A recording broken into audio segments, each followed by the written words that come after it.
என்ன உங்களுக்கு உங்க PF அமௌண்ட் எப்படி ஃபோன்ல இருந்து வித்ட்ரா பண்றதுன்னு தெரியலையா? அப்ப இந்த வீடியோ ஃபுல்லா பாருங்க. நான் உங்களுக்கு அதை எப்படி ஈஸியா வித்ட்ரா பண்றதுன்னு சொல்லி தரேன். அதுக்கு முன்னாடி நீங்க நம்ம சேனலை சப்ஸ்கிரைப் பண்ணாம இருந்தீங்கன்னா அப்படியே சப்ஸ்கிரைப் பண்ணிடுங்க. இப்போ வாங்க ஸ்டார்ட் பண்ணலாம். ஃபர்ஸ்ட் நான் டிஸ்கிரிப்ஷன்ல கொடுத்திருக்க அந்த லிங்கை கிளிக் பண்ணி Play Storeல இருந்து இந்த உமங் ஆப்பை டவுன்லோட் பண்ணிக்கங்க.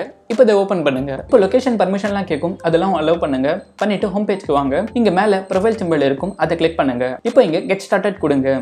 இங்கே நீங்கள் ஆல்ரெடி உமங் ஆப்பில் அக்கௌண்ட் வச்சிருந்தீங்கன்னா அந்த நம்பர் போட்டு லாகின் பண்ணிக்கோங்க. அப்படி இல்லைன்னா ஜஸ்ட் இங்கே கீழே ரெஜிஸ்டர் அதை கிளிக் பண்ணி உங்கள் அக்கௌண்ட் இங்கே ரெஜிஸ்டர் பண்ணிக்கோங்க. என் கையில் ஆல்ரெடி அக்கௌண்ட் இருக்குது, ஸோ நான் நம்பர் போட்டு லாகின் பண்ணுறேன். இப்போ எங்கள் ஹோம் பேஜில் மேலே சர்ச் பாரில் போய் EPFOன்னு சர்ச் பண்ணுங்க. இப்போ இங்கே கீழே அந்த EPFO லோகோ இருக்கா, அதை கிளிக் பண்ணுங்க. இப்போ இங்கே வியூ பாஸ்புக்னு ஒரு ஆப்ஷன் இருக்கும், அதை கிளிக் பண்ணுங்க.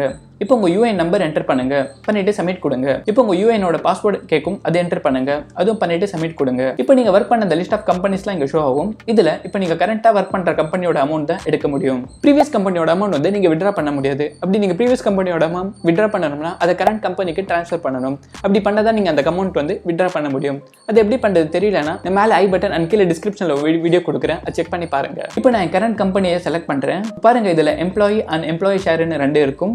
இதுல நீங்க எம்ப்ளாயி ஷேர் தான் எடுக்க முடியும், எம்ப்ளாயி ஷேர் வந்து எடுக்க முடியாது. பேக் வாங்க, இங்க ரைஸ் கிளைம்னு ஒரு ஆப்ஷன் இருக்கும், அதை கிளிக் பண்ணுங்க. இப்போ இதுல உங்க டீடைல்ஸ்லாம் போட்டுருக்கும், செக் பண்ணிக்கோங்க. இப்போ நீங்க ஃபர்ஸ்ட் டைம் வித்ட்ரா பண்றீங்கன்னா உங்க UN அக்கௌண்ட்டுக்கு KYC பண்ணிருக்கணும். அதுல தான் நீங்க உங்க பேங்க் அக்கௌண்ட் டீடைல்ஸ்லாம் ஆட் பண்ணுவீங்க. அது பண்ணியிருந்தா தான் உங்க அமௌண்ட் வந்து வித்ட்ரா பண்ணும்போது அந்த பேங்க் அக்கௌண்ட்ல போகும். அது எப்படி பண்றது தெரியலனா நான் மேல ஐ பட்டன் அண்ட் கீழ டிஸ்கிரிப்ஷன் அந்த KYC வீடியோ போட்டிருக்கேன், செக் பண்ணி பாருங்க. இப்போ இங்க KYCல நீங்க எந்த பேங்க் அக்கௌண்ட் நம்பர் கொடுத்தீங்களோ அந்த நம்பர் இங்க என்டர் பண்ணுங்க, பண்ணிட்டு நெக்ஸ்ட் கொடுங்க. இப்போ உங்க வீட்டு டீடைல்ஸ் லைக் ஆதார்ல என்ன அட்ரஸ் இருக்கோ அந்த ஃபுல் அட்ரஸ் இங்க என்டர் பண்ணுங்க, பண்ணிட்டு நெக்ஸ்ட் கொடுங்க. இப்போ இதுல ஃபார்ம் 31 செலக்ட் பண்ணுங்க அண்ட் ரீசன்ல ஏதாச்சும் ஒரு ரீசன் செலக்ட் பண்ணுங்க. இல்ல செலக்ட் பண்றேன். இப்போ உங்க எம்ப்ளாயி ஷேர்ல இருந்து எவ்வளவு அமௌண்ட் வித்ட்ரா பண்ணணுமோ அதை என்டர் பண்ணுங்க. இப்போ செக்லாம் அப்லோட் பண்ண தேவையில்ல.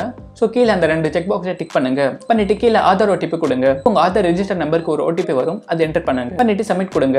அவ்வளவுதான். இப்போ இதோட ஸ்டேட்டஸ் செக் பண்ணணும்னா ஜஸ்ட் பேக் வந்து இங்க ட்ராக் கிளைம் ஸ்டேட்டஸ்னு ஒரு ஆப்ஷன் இருக்கும், அதை கிளிக் பண்ணுங்க. இங்க இருந்து உங்க ஸ்டேட்டஸை நீங்க ட்ராக் பண்ணிக்கலாம். எல்லாம் கரெக்டா இருந்ததுன்னா within 7 business working daysல உங்க அமௌண்ட் கிரெடிட் ஆயிடும். அப்படி இல்லைன்னா சில பேருக்கு up to 1 month கூட ஆயிருக்கு அமௌண்ட் கிரெடிட் ஆகும். ஸோ நீங்க 2 daysக்கு ஒன்ஸ் வந்து ஸ்டேட்டஸ் செக் பண்ணிட்டே இருங்க. அவ்வளவுதான் ஃப்ரெண்ட்ஸ் இந்த வீடியோ பிடிச்சிருந்தா லைக் பண்ணுங்க. நீங்க நம்ம சேனலை சப்ஸ்கிரைப் பண்ணாம இருந்தீங்கன்னா அப்படியே சப்ஸ்கிரைப் பண்ணிடுங்க. இந்த வீடியோ கடைசி வரைக்கும் பார்த்ததுக்கு நன்றி.